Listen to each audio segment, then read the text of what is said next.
Okay, और next topic is cuboidal epithelium.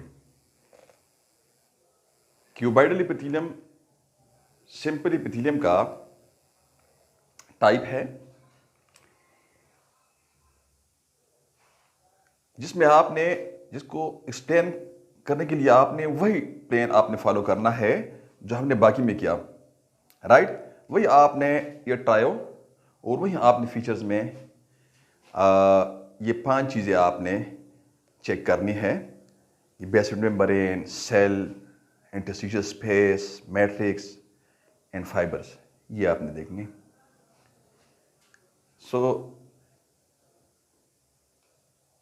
एक point मैं आपको दूसरा बताऊं यहां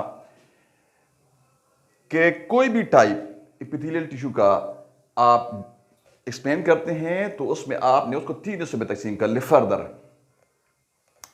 किसी भी टिश्यू का जो 4 बेसिक टाइप्स हैं, सबसे पहले जो फीचर्स आपने पढ़े एपिथेलियल टिश्यू के जो कॉमन है, सिंपल, कंपाउंड और stratified, transitional, squamous, cuboidal, columnar, ciliated के कॉमन सिम्टम्स, वो आपने लिखने हैं पेपर में।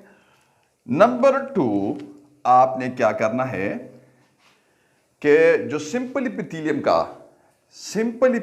का जो 4 है, ये सिंपल इपिथेलियम में सिलिएटेड, कॉलमर, क्यूबाइडल और फ्लैटेंड, इनके जो कॉमन है तो वो आपने करने हैं।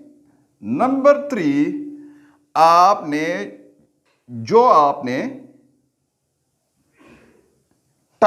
सब टाइप आपने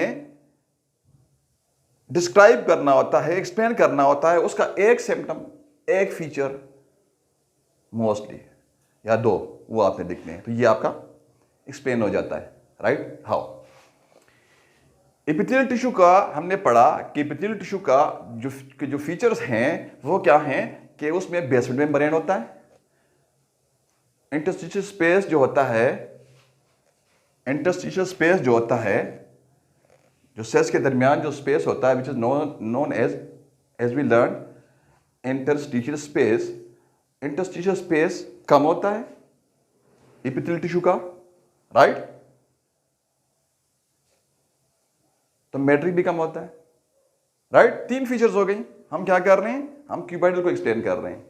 3 हो गई, ये कॉमन है ना बाकी सेल्स की। अब देखें उसके बाद जो सिंपल इपिथेलियम है, सिंपल इपिथेलियम, यहां आपने क्या करना है, सिंपल इपिथेलियम का आपने ये वाला फीचर लिखना है पेपर में कि इसमें सिंगल लेयर होता है, कतार, लेयर, LAYER, लेयर, रो, राइट? तह एक होता है, यानी कंपाउंड में सेवरल होते हैं, तो ये डिफरेंशियल पॉइंट है ना, राइट? पहले हमने डिफरेंशियल पॉइंट्स पढ़े 3, ये बेसमेंट मेम्ब्रेन वाला, इंटरस्टिशियल स्पेस के कम होने वाला, मैट्रिक्स के कम होने वाला। हमने डिफरेंशियल पॉइंट पढ़े किससे, कनेक्टिव टिश्यू से। डिफरेंशियल पॉइंट किससे, मस्कुलर टिश्यू से। डिफरेंशियल पॉइंट किससे, नर्वस टिश्यू से, राइट? और उसके बाद ना हमने सिंपल इपिथेलियम के डिफरेंशियल जो पॉइंट, एक point, single point, single layer, single point, single layer, right? अब वो हमने लिख दिया, राइट? तो ये किन सब टाइप से ये डिफरेंशिएट करता है सिंपल इपिथेलियम को कंपाउंड इपिथेलियम से, राइट? अब आप आते हैं कि भाई जो सब टाइप्स हैं सिंपल के विच वी डिस्कस्ड, राइट, जो 4 हैं, अब इन 4 में इसका डिफरेंशियल फीचर क्या है, राइट?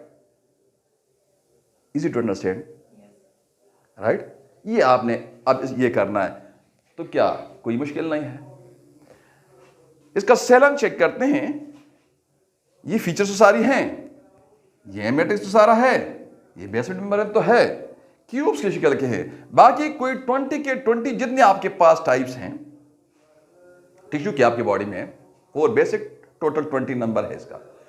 अब जो 20 के 20 हैं, कोई टिश्यू बॉडी में क्यूबाइडल इपिथेलियम के अलावा नहीं मौजूद जिसमें जो सेल्स होते हैं वो क्यूब की शक्ल के हो।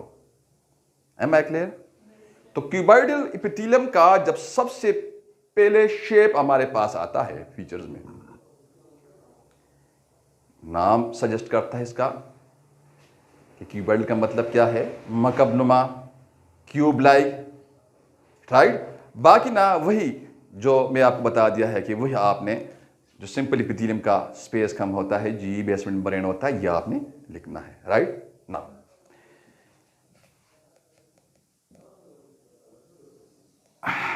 आपने फंक्शन करना है, लोकेशन करना है, जो मर्जी आप आगे कर ले, राइट। ठीक है जी, लोकेशन करते हैं एक्सप्लेन। लोकेशन क्या है? किडनीज के जो ट्यूब्यूल्स होते हैं, जो किडनीज के ट्यूब्यूल्स होते हैं, राइट, ये उनमें होता है। ट्यूब्यूल क्या होते हैं मैं समझाता हूं, राइट। जो ग्लैंड्स होते हैं उधर लगा हुआ होता है आपका क्यूबॉइडल एपिथेलियम। किडनी आपका जो basically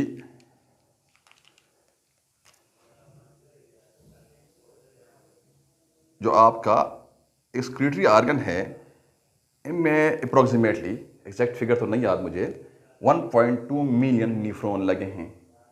1.2 million nephron, right.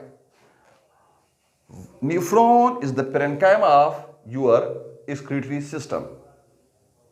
Parenchyma means functional tissue of your kidney, which is to do the real function of your kidneys. Function क्या है? excretion, absorption and reabsorption, metabolic भी है, baroreceptor erythropoietin भी बनाते हैं।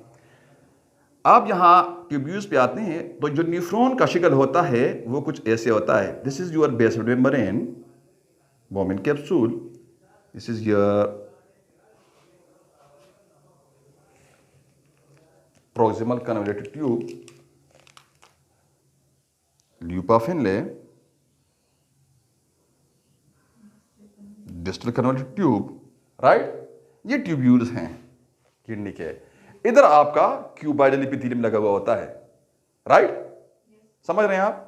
ये क्यूबॉइडल एपिथेलियम इन tubules में लगा हुआ होता है, नंबर 1। नंबर 2, ये ग्लैंड्स में लगा हुआ होता है। ग्लैंड्स क्या होते हैं, राइट?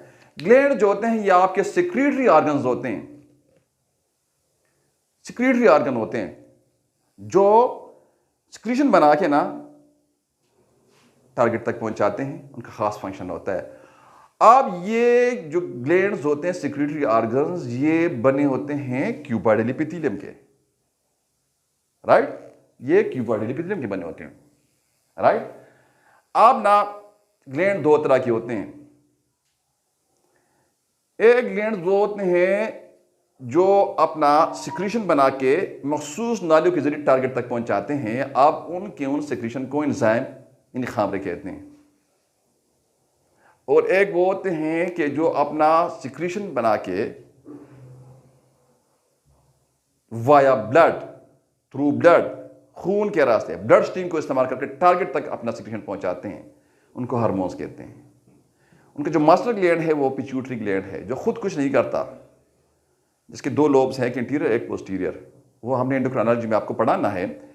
और दूसरे ग्लैंड्स को वो उकसाता है, स्टिमुलेट करता है। पैराथायरॉइड ग्लैंड है, थायराइड है, थाइमस है, एलेटाफ्लैंगरहांस है, लीवर है, आपके ओरिज है, आपके टेस्टिस हैं, आपका सुप्रारीनल ग्लैंड है, एंड सो फोर्थ, राइट। आप इधर ये जो ग्लैंड बनने हैं, ये किसके बनने, किस टिश्यू के बनने हैं? ये क्यूबॉइडल एपिथेलियम के बनने हैं। Am I clear?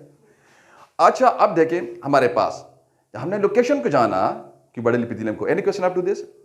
हमने जब लोकेशन को जाना, फंक्शन हमारे पास आ गया। हाउ सिक्रीशन करता है, इसके सेल्स सिक्रीशन करते हैं, राइट। जब ये ग्लैंड्स में लगे हैं तो ग्लैंड का काम सिक्रीशन करना है। तो secretion basic structure and function unit cell है आपकी बॉडी का, which we have learn in the lectures of cytology. आप जो सिक्रेटरी ऑर्गन जो होते हैं, जो ग्लैंड्स के अंदर ये लगा हुआ होता है, राइट, तो वो सिक्रीशन बनाते हैं, हार्मोन्स बनाते हैं, एंजाइम बनाते हैं। तो क्या फंक्शन हमारे पास आता है क्यूबॉइडल एपिथेलियम का? सिक्रीशन। जब किडनी ट्यूब्यूल्स में, किडनी ट्यूब्यूल्स का काम क्या है? रीअब्जॉर्प्शन करना, एब्जॉर्प्शन करना, रीअब्जॉर्प्शन, एक्सक्रीशन करना, राइट। अब ये ड्यू टू क्यूबाइडल एपिथेलियम ये ट्यूब्यूल्स ये काम सरंजाम देते हैं। तो क्यूबाइडल एपिथेलियम का दूसरा फंक्शन हमारे पास, जब हम किडनी के फंक्शन को ज़हन में लाते हैं तो हमारे पास फंक्शन आ जाता है क्यूबाइडल एपिथेलियम का। जब जब जब हम लोकेशन पढ़ते हैं कि ये किडनी के ट्यूब्यूल्स में होता है, और जब कभी भी हम पढ़ते हैं कि ये ग्लैंड्स में होता है, तो हमारे पास फंक्शन आ जाता है क्यूबाइडल एपिथेलियम का। क्योंकि जो ग्लैंड का फंक्शन है, जो ग्लैंड्स का फंक्शन है, जो आपकी गुदूदों का फंक्शन है, वही फंक्शन वो ड्यू टू क्यूबाइडल एपिथेलियम करते हैं। और cuboidal epithelium we have learn, tissue है, टिश्यू वी हैव लर्न के aggregate of, right, aggregate of cells having similar size, shape, structure and function is known as tissue, right? ये aggregation, right? AGGREGATE, aggregate, इज्तिमा, right? Function हमारे पास आ गया। Next जो point है हमारे पास वो है कॉलमर एपिथेलियम।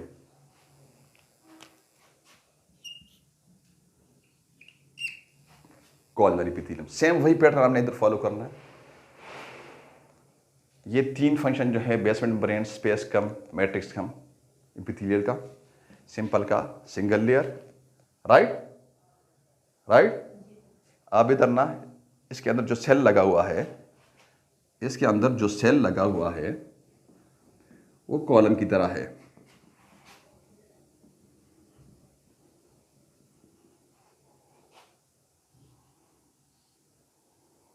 कॉलम क्या होता है जी, एनीवन? जिसका हाइट उसकी वेट से ज्यादा, वेल डन। जिसका हाइट उसकी वेट से ज्यादा हो, कॉलम कहलाता है। अब देखें यहाँ जो हम कर रहे हैं डिस्क्राइब, ये क्या है? Cuboidal epithelium. बाकी सब वही, एक डिफरेंशियल पॉइंट, सेल का शेप वही आपने क्यूबाइडल एपिथेलियम वाला जो फीचर्स हैं वही आपने लिखने हैं। बस एक आपने डिफरेंशियल पॉइंट लिखना है कॉलमर एपिथेलियम वाला, कि इसमें सिंगल लेयर होता है, लंबूतरे सेल्स होते हैं, इसके फीचर्स, ठीक है जी। अब इसका काम क्या है? ठीक है जी, इसका काम है सिक्रीशन। इसका फंक्शन करते हैं, लोकेशन हमारे पास आता है कि नहीं आता, देखते हैं। सिक्रीशन करते हैं, डाइजेशन करते हैं, एब्जॉर्प्शन करते हैं, लोकेशन आ गया हमारे पास, एलिमेंट्री कैनाल, राइट। आपका नर्वस सिस्टम करता है एब्जॉर्प्शन, करता है डाइजेशन, राइट। आपका रिप्रोडक्टिव सिस्टम करता है।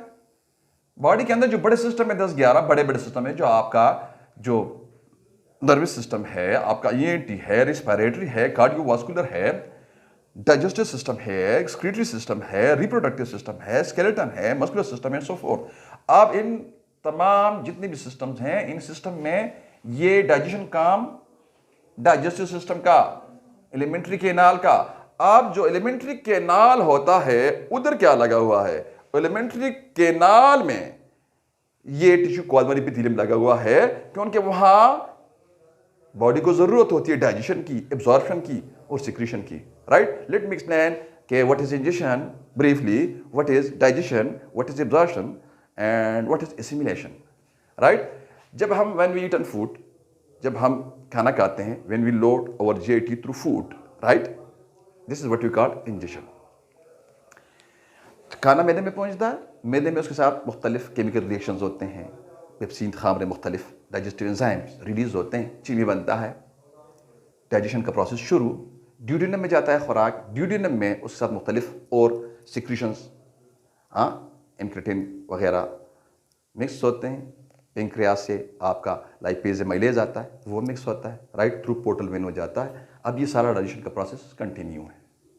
अब उधर से आपके जिगर में आता है, पहुंचता है, क्लासिक लोब्यूल्स में पहुंचता है, राइट, क्लासिक लोब्यूल्स में, राइट। आप क्लासिक लोब्यूल पूरा हमारा उधर लिवर हिस्टोलॉजी पे हमारा चैनल है, डॉक्टर मोहम्मद इकबाल लेक्चर के नाम से, उधर पूरा हमारा आप पढ़ा हुआ है। आप उधर से क्लासिक लोब्यूल रिपोर्ट ये सारा उधर देख सकते हैं। अब यहाँ वो पहुंचता है जिगर में, जिगर में पहुंचता है, यहां भी डाइजेशन का प्रोसेस कंटिन्यू। अब जिगर से ये एब्जॉर्ब होता है, आपके ब्लड स्ट्रीम में जाता है थ्रू हिपाटिक वेन। अब ब्लड स्ट्रीम में पहुंचता है, यहां इसको एब्जॉर्प्शन कहते हैं। ब्लड स्ट्रीम से सेल में जाता है, राइट, वहां इसको इसका एसिमिलेशन यानी मेटाबॉलिज्म होता है। समझ गए आप? अब देखें, जब जो आपका कोलमनरी एपिथेलियम होता है ये सिक्रीशन करता है। अब आपको समझ आ जानी चाहिए कि आपके ड्यूडेनम के अंदर जो इंट्रोएंडोक्राइन ग्लैंड लगे हैं, जो incretin group of peptide hormone release करते हैं, GIP gastric inhibitory peptide, GLP one, CCK, cholecystokinin and so forth. अब हमने वो करना है, डाइजेस्टिव सिस्टम में प्रॉपर हमने करना है। आप देखें उधर ये जो सिक्रीशन, जो इंक्रेटिन, जो पेप्टाइड, जो सिक्रीशन जो रिलीज करते हैं, ये आपका कोलमनरी एपिथेलियम करता है। उसका जो आपका ड्यूडेनम है, जो आपका गट है, स्मॉल इंटेस्टाइन है, उसके वॉल के अंदर, वॉल हमने प्रीवियसली डिस्कस किया आपसे, राइट, जस्ट रिकॉल करते हैं कि ये एक हॉलो ऑर्गन है पाइप की तरह। ये आपका कमरा, ये क्या है इसका, ये इसका वॉल है, जिसके अंदर प्लास्टर लगा हुआ है, ये लाइनिंग है, ये एपिथेलियल, ये कोलमनरी एपिथेलियम की, वो आप कर लो कि ये जो अस्तर, जो प्लास्टर लगा हुआ है, ये कोलमनरी एपिथेलियम का जो है, जिसको लाइन कर रहा है, राइट। और जो मैं इधर खड़ा हूं, तो हम सब जब ये कुर्सियां, ये सारा जो हम बैठे हैं इधर, ये हम ल्यूमन में बैठे हैं। तो ल्यूमन और वॉल हो गया डिस्क्राइब, हो गया रिकॉल, सॉरी। आप देखें यहाँ आपका जो एपिथेलियम लगा हुआ है, जो लाइन करता है इस हॉलो ऑर्गन को, आपका ये गैस्ट्रिक इंटेस्टाइनल ट्रैक्ट को, जीआईटी को जो लाइन करता है, वो आपका कोलमनरी एपिथेलियम है। कोलमनरी एपिथेलियम के सेल जो होते हैं वो क्या करते हैं, वो डाइजेशन करते हैं, सिक्रीशन करते हैं, ये जीआईपी वगैरह जो मैंने आपसे डिस्कस किया, एब्जॉर्प्शन करते हैं, राइट। कोलोन क्या करता है आपका, जो बड़ी आंत है, क्या करता है जी, वाटर एब्जॉर्प्शन। अब due to columnar epithelium water absorption करता है, right, due to columnar epithelium ये वाटर एब्जॉर्प्शन करता है। Am I clear? आप ड्यू टू कोलमनरी एपिथेलियम वो सिक्रीशन करते हैं मुख्तलिफ, right. Due to columnar epithelium जो आपका इधर से इंट्रिंसिक फैक्टर आपका विटामिन B12 को लेके जाता है आपके इलियम में, उसको ड्रॉप कर देता है, तो वो उसको एब्जॉर्ब कर लेके ब्लड स्ट्रीम में पहुंचा देता है, और वहां आपका हीमोग्लोबिन बनता है। जो मेरे नीम से लेक्चर हैं उधर पूरा डिटेल मौजूद है। यहां सिर्फ आपका मकसद कि ये एब्जॉर्प्शन करता है। अब इसकी लोकेशन हमारे पास कैसे आ जाती है, एम आई क्लियर? इस किस्म की टिश्यू में खास किस्म के लंबूतर cells, what we have learn, इसमें खास किस्म के लंबूतर सेल्स लगे होते हैं जो कि रतूबत पैदा करते हैं। रतूबत करने वाले ऐसे सेल्स को, रतूबत जो पैदा करने वाले ऐसे सेल्स होते हैं, उनमें क्या होता है पता है, जब रतूबत पैदा होती है, सिक्रीशन पैदा होती है, वो ज्यादा होती है, तो उसकी शक्ल ये जो गोबलेट्स की तरह हो जाती है। Am I clear? ये मैं शो कर रहा हूं, ये सिक्रीशन जब इंक्रीज होती है, ये इसकी दीवारों पर प्रेशर डालती है। अब ऊपर से जब इसकी दीवारों पर प्रेशर पड़ता है, यहां कर लो ताकि आपको समझ और आसानी से आ जाए। अब ये इस प्रेशर इंक्रीज होता है, ये दीवारों पे प्रेशर डालता है। अब देखें इसकी शक्ल बनाते हैं। अब इसकी शक्ल जो है, ये यहाँ से ये ऐसे फूल जाते हैं, इनका पेट ऐसे निकल जाता है। अब देखें गोबलेट्स की तरह, दिस इज व्हाट, इसलिए इसको हम कहते हैं goblet cells. Am I clear? Goblet cells समझ गए हैं? इसके बाद जो नेक्स्ट हमारे पास पॉइंट है वो है सिलेटेड एपिथेलियम का।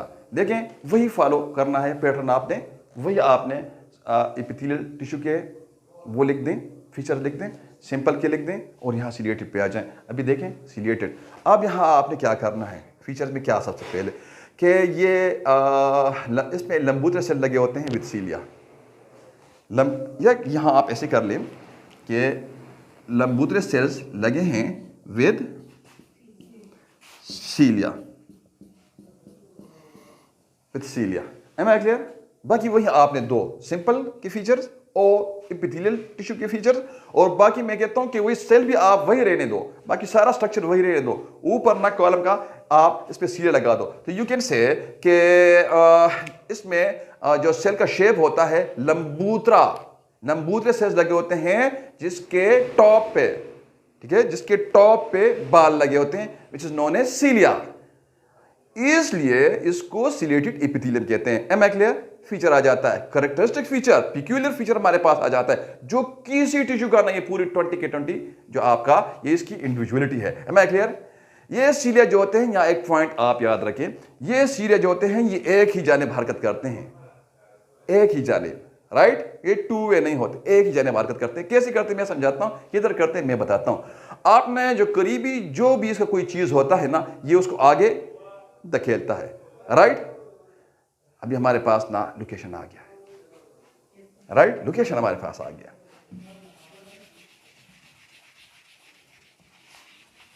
जो फीमेल रिप्रोडक्टिव सिस्टम है,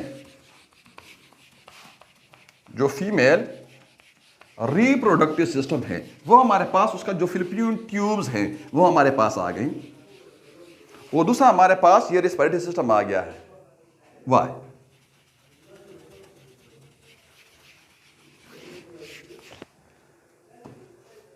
देखें, दो लोकेशन हमारे पास इसकी आती हैं। एक हमारे पास लोकेशन आता है इसका female reproductive system. Female reproductive system जो तौलीदी निज़ाम है, इसके दो हिस्से हैं, एक अंदरूनी और एक बैरूनी, इंटरनल और एक्सटर्नल। एक्सटर्नल को वल्वा कहते हैं, जिसमें labia majora, labia minora, hymen, vestibule, apocrine glands, clitoris, ठीक है जी, ये सारी चीज़ें उधर हैं, राइट?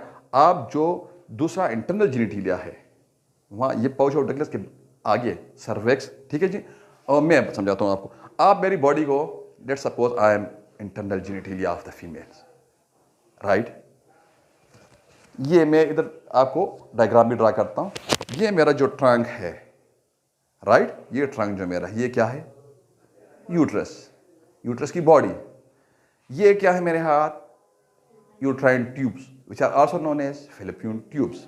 इधर दो बार्स आप जहन में इमेजिन कर लें, राइट? वो क्या हैं? ओवरीज, और ये दो जो लेग्स हैं मेरे, इसको आप विचारा कंसिडर कर लें, ठीक है जी। मैं आपको समझाता हूँ। आप देखें, दिस ये मेरे शोल्डर जो हैं ये क्या हैं, ठीक है जी। ये फंडस, यस, वेल डन। ये फंडस ऑफ यूट्रस, क्या है ये? Fundus of uterus. आप देखें, ये पेरीमीटेरियम, ये एंडोमीटेरियम, ये myometrium, again perimetrium, endometrium, myometrium, external os, internal os, right? इधर नीचे ये दो लेग्स वेजाइना, राइट? इधर सेक्सुअल इंटरकोर्स, इधर सीमन डिस्चार्ज होता है, इधर से फिर स्पर्म ऊपर जाते हैं। बस, बाकी हमने गाइनी में पढ़ना है। यहां हमने पढ़ना है कि सीलेटिव एपिथेलियम इधर कहाँ लगा हुआ है। ये आपके जो हैं फैलोपियन ट्यूब्स हैं। इंटरस्टिशियल पार्ट, एम्पुला, जहाँ पहला इंसानी खलिया, क्या नाम है उसका? Zygote, isthmus, fimbria, right? ये आपके ओरीज, जो बेजादानी भी उसको कहते हैं, आंडेदानी भी कहते हैं इसको। इधर होते हैं फॉलिकल्स। गाइनी में हमने इसको पढ़ना है। फीमेल रिप्रोडक्टिव सिस्टम आपका एनाटॉमी में मौजूद है। इधर हमने सिर्फ फोकस करना है कि ये सीलिएटेड एपिथेलियम जो है ये कहाँ लगा हुआ है, बस इधर हमने फोकस करना है, राइट? बाकी आपने कंफ्यूज नहीं करना खुद को। Am I clear? बाकी ये हमने डिटेल पढ़ना है। अब ये यहाँ से इसके अंदर ओवम मौजूद, फॉलिकल्स के अंदर ओवम मौजूद। अब ये फॉलिकल हर महीने, फॉलिकल जो होते हैं ऐसे फूलते हैं और आखिर में रप्चर होते हैं, और रप्चर होके ना ओवम रिलीज करते हैं, ओवम रिलीज करते हैं, ओवम, राइट? बेजा रिलीज करते हैं। ये फेमरिया, राइट? ये फेमरिया इसको केज करके ना, फेमरिया इसको केज करके यूट्राइन कैविटी में धकेल देता है, राइट? अब ये इधर ये थ्रू टेल जो मेल स्पर्म होता है, एक्स और वाई, ओम औरत का एक्स एक्स होता है। अब ये थ्रू टेल ऐसे हरकत करता है, ये एम्पुला में पहुंच जाता है और इंतजार में रहता है ओवम का। अब ओम ने इधर से रिलीज होकर फेमरिया तो इसको कैच करता है, राइट, फेमरिया तो इसको कैच करता है। ये देखें इसका दूसरा वो यूट्राइन ट्यूब भी बना दूं, ये balls, right, just functional diagram बनाते हैं, नॉट एनाटॉमिकल, राइट। अब देखें इसको, राइट, दिस इज, ये जो बॉडी है इसकी, ये आप इसको कंसिडर कर लें। ये मेरे हाथ हैं, ये फेमरिया को, यूट्राइन ट्यूब्स को, और जो मेरे ये हैंड्स हैं, फिंगर्स हैं, इसको आप फेमरिया, और इधर ये आप दो बॉल्स, समझ रहे हैं आप। अब ये देखिए मेरे शोल्डर्स, ये फंडस, ये मेरे आर्म्स, फिलिपियन ट्यूब्स, इधर दो बॉल, और ये नाफ तक, प्यूबिस तक बॉडी है, ये फंडस है, सर्वेक्स। M I clear? अब देखें इधर, ये ओम यहां से रिलीज होके फेमरिया को कैच करते हैं, यूट्राइन ट्यूब्स में आता है। अब यूट्राइन ट्यूब्स का एज वी डिस्कस जो वॉल होता है, मैं दोबारा नहीं बताऊंगा कि वॉल क्या होता है, ल्यूमन क्या होता है, ये इसके ल्यूमन में आता है। जो ओम होता है इसके ल्यूमन में पहुंचता है।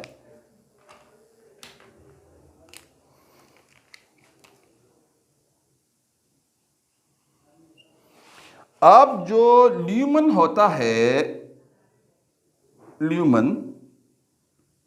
ये सिलिएटेड एपिथेलियम इसको लाइन करता है, सॉरी, जो यूट्राइन ट्यूब्स होते हैं इनकी वॉल को सिलिएटेड एपिथेलियम इसकी लाइनिंग करता है। ये मैं शो कर रहा हूं, सिलिएटेड एपिथेलियम, इधर आपको ये ज्यादा नजर आता है। ये देखें, इसको मैं शो कर रहा हूं कि ये वन वे हैं, एक ही तरफ हरकत करते हैं, ये इस तरफ हरकत करती हैं, राइट। अब ये जो ओम है, due to cilia of the ciliated epithelium,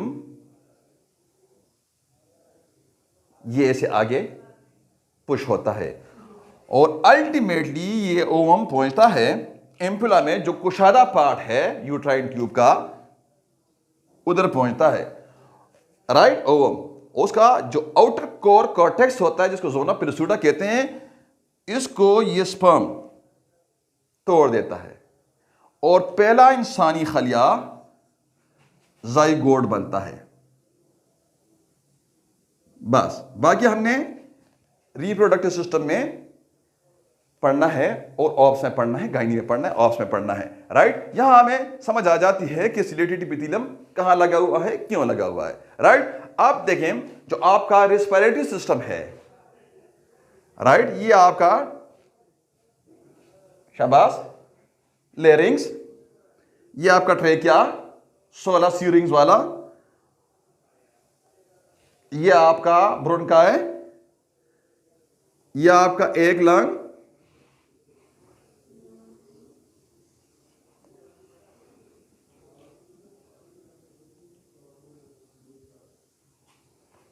बस ये एक लंग पे गुजारा करते हैं, राइट। अब देखिए, जो ऑक्सीजन आता है ये ल्यूमन में आता है, ऑक्सीजन वाइंड पाइप के ल्यूमन में आता है, यानी ट्रेकिया के ल्यूमन में आता है, राइट। इसका जो एक साइड है इधर लगा हुआ है विच एपिथेलियम, सिलिएटेड एपिथेलियम। अब जो ये हरकत करता है इसका सीलिया,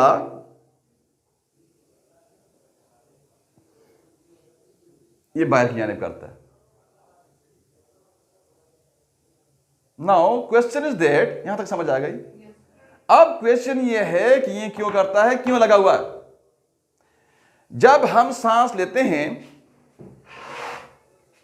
तो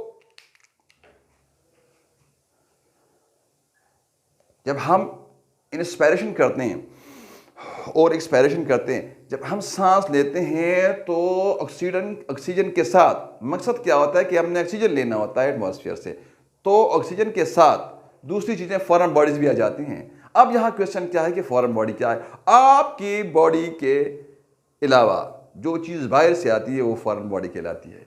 कुछ जो होते हैं वो आपके इस लेवल पे आप इतना समझ लें, कुछ फॉरेन बॉडीज आपकी दोस्त होती हैं, कुछ आपके लिए मुज़र होती हैं। समझ गए? आप जो डस्ट पार्टिकल अंदर आता है, यहां थोड़ा सा मैं इसको आगे, यहां इसको होल्ड कर दो, तो ये ट्रेकिया अगेन, ये फेरिंग्स, लेरिंग्स, ट्रेकिया, शाबाश, bronchi, bronchioles,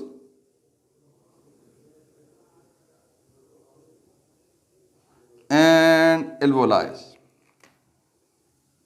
which are to do the real function of your lungs, which is the parenchyma of your lungs, जो टर्मिनल है, आखिरी स्टेशन है। ठीक है जी। अब यहाँ ये क्या करते हैं, जो रियल फंक्शन की हमने बात की, ये रियल फंक्शन ये करते हैं, ये ऑक्सीजन दे देते हैं और कार्बन डाइऑक्साइड ले लेते हैं। समझ रहे हैं आप ना, इसकी वजह से हमारी जिंदगी रवा दवा है। राइट, अब इधर वापस आ जाए कि ये क्यों होता है। जो फॉरेन बॉडी की हमने बात की, अब लेट सपोज फॉरेन बॉडी आती है, कोई बैक्टीरिया, कोई डस्ट पार्टिकल, कोई कुछ भी, कोई पोलन, जो आपके कुछ भी आता है। अब ये क्या करता है कि इधर से ये सीले जो होते हैं इसको बाहर धकेलने की कोशिश करते हैं। वाई? इसलिए करते हैं कि ये यहां तक पहुंच ना पाए। अगर ये यहां तक पहुंचते हैं, में कामयाब होते हैं और आपका सीलिएटेड एपिथेलियम जो होता है आपका फ्लेयर में जाता है। दो ही मंतकी नताइज होते हैं जब कभी भी आप कन्फ्रंट करते हैं, या आपने जीतना होता है जब आप मैदान में उतरते हो, या आपने हारना होता है।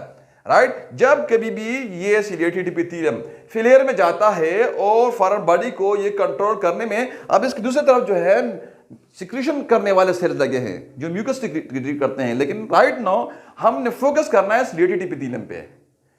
तो आपका बलगम कैसे बनता है, जब दूसरा वाल हम करेंगे, बलगम कैसे बनता है। बलगम जो दूसरी साइड पे वाल का जो म्यूकस होता है उस सेल्स से, और यहाँ सीले जो होते हैं और डस्ट जो पार्टिकल या वायरस बैक्टीरिया, ये आपका स्पूटम का कंपोजिशन आपके पास आ गया है। अब यहां अगर ये पहुंचते हैं, या मतलब कोई आपका जो फालिज वाला होता है, जो फालिज वाला होता है, जैसे आपको पता है कि जब दो पाइप लगे हैं उसके ऊपर एपिग्लॉटस लगा हुआ है। राइट, जब आप खाना खाते हैं तो वो आपकी सांस की नाली को ढक्कन बंद हो जाता है और आपका खाना सीधे मैदे में जाता है। जब आप सांस लेते हैं तो आपका जो वो ढक्कन होता है ना, वो उधर, जिस तरह हम ना, वो जो मिक्सचर होता है हमारे किचन में, एक में गर्म पानी होता है और एक में ठंडा पानी होता है। तो जब हम एक या दोनों को बैलेंस कर लेते हैं, समझ रहे हैं आप, और जब कभी खराब होता है तो पानी मिक्स होता है। समझ रहे हैं आप जब कभी फालिज के मरीज होते हैं, उनका इधर ये जिनका फालिज वो होता है तो उनका एपिग्लॉटस जो होता है वो प्रॉपर काम नहीं करता। जब तो उसमें थोड़ा सा वो प्रॉपर जो आपका है ये, वो जब आप खाना खाते हैं उसको, इसलिए उस पर हम ओरली उसको सीवीए यानी फालिज के मरीज को, स्ट्रोक के मरीज को हम ओरली खाना बंद कर देते हैं। राइट, उसको गैस्ट्रिक नेज़ल ट्यूब के जरिए हम खाना देते हैं और आईवी लेन मेंटेन करके हम उसको खाना देते हैं। वाई? क्योंकि जो उसका जब वो खाना खाता है तो उसका जो एपिग्लॉटस होता है वो प्रॉपर ना, ये जो उसका सांस की नाली है उसको बंद नहीं कर सकता। अगर एक डस्ट पार्टिकल भी नीचे आता है और इधर तक पहुंचता है तो उसको नमूनिया हो जाता है। समझ रहे हैं? उसके वो क्या कहते हैं, ये आपका जो एल्वोलाई होते हैं वो फेल हो जाते हैं, उसका लंग अरेस्ट हो जाता है। समझ रहे हैं आप? जब कभी भी अगर ये सीलिएटेड एपिथेलियम आपका ना होता, अगर आपका ये, इसको कहते हैं इंस्पायरेशनल नमोनिया, अगर ये सीलिएटेड एपिथेलियम आपका ना होता और अगर आप फालिज के मरीज ना भी होते, नॉर्मल भी होते, तो ये फॉरेन बॉडीज जो ऑक्सीजन लेने के लिए आप इंस्पायरेशन करते हैं, ये साथ पहुंचते, ये ऑक्सीजन को आगे अलाउ करता है और बाकी फॉरेन बॉडी को आगे अलाउ नहीं करता। और जब ये फेल होता है तो ये मदद मांगता है वाल का दूसरी तरफ जो सेल लगे म्यूकस, वो म्यूकस पावर करना शुरू कर देता है। और जब वो फेल होता है तो आपका इन्फ्लेमेटरी रिस्पांस पहुंच जाता है, 20 कॉम्प्लीमेंट प्रोटीन पहुंच जाते हैं, आपके और चीजें पहुंचती हैं। लेकिन वो अभी आप इस लेवल पे ना आपको वो समझ नहीं आनी, तो वो मैं आपको जब आप आगे जाएंगे तो हमने आपको पूरा डिटेल जब इम्यून सिस्टम पढ़ाएंगे कि WBC क्या होता है, क्या न्यूट्रोफिल्स क्या होते हैं, ये क्या करते हैं, फेगोसाइट्स क्या होते हैं, एंटीबॉडी क्या होता है, उधर हमने पढ़ना है। राइट, तो यहाँ राइट नो हमने फोकस करना है किस पे, कि ये सीलिएटेड एपिथेलियम जो है ये क्यों लगे हैं, ये क्वेश्चन हमने हल करने। ये इसलिए लगे हैं कि आपका जो एल्वोलाई है यहां तक कोई फॉरेन बॉडी ना पहुंचे। Am I clear? लोकेशन आ गया आपके पास, सीलिएटेड एपिथेलियम हो गया। तो ये आपका जो हमने एपिथेलियल टिश्यू के दो टाइप्स आपको बताएं, ये हमारा एक टाइप हो जाता है कंप्लीट। M I clear?